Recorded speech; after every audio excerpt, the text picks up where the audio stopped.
Today we celebrate with the whole church the memorial of Saint Kateri Tekakwitha, the first American saint from the Native American peoples.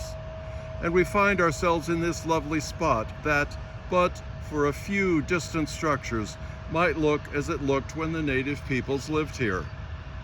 Kateri was born in 1657 in the hills and forests of what we now call northern New York State. She was the daughter of a Mohawk chief and an Algonquin mother. Her parents died of smallpox infection, and she was raised by relatives. Kateri would certainly have found resonance in the opening line of today's gospel. Jesus saying, "Behold, I am sending you out like sheep in the midst of wolves."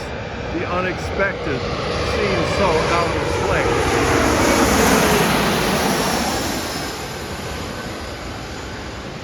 So out of character, so threatening. These things can show up even in peaceful settings like this one. Kateri was baptized by a French Jesuit, Father Jacques de Lamberville, when she was 19, and she took the name Kateri, the Mohawk form of Catherine, after Catherine of Siena. Her health was poor, and she died in 1680 at the age of 23.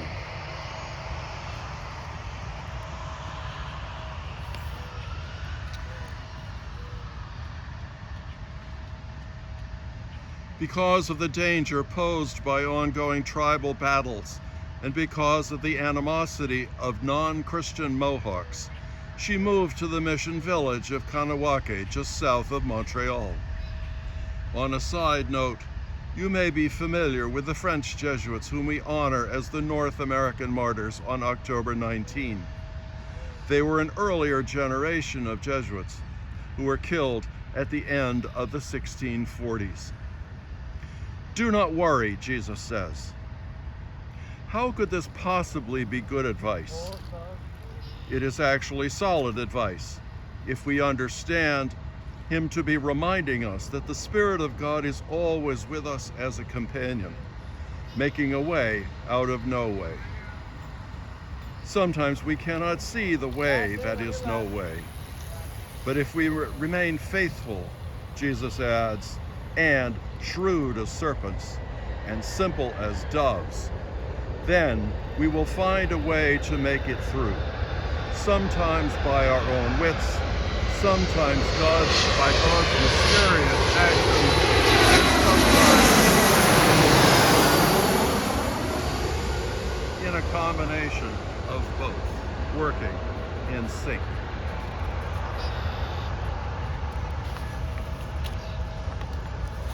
We must understand God's hidden action in a sophisticated way that avoids making Jesus' promise into a saccharine, Walt Disney style, "they lived happily ever after." After all, Saint Kateri died at 23, like Therese the Little Flower 3 centuries later. But they model the same day-by-day inner conviction that God is faithful too, giving them strength and courage that they need to persevere.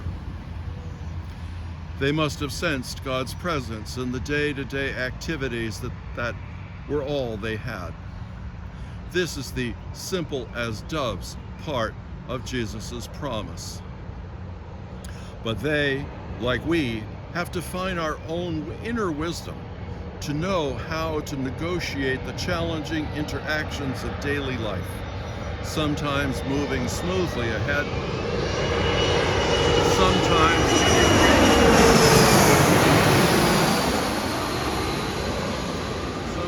hitting headwinds, heading straight into a stormy patch. This is the shrewd as serpents part. So simple faith cannot be the same as blind faith. Faith is believing without seeing definitive proof of our belief. But God does offer some clues of God's presence and invitation for which we must watch attentively. More importantly, God offers deeply felt assurance of God's presence.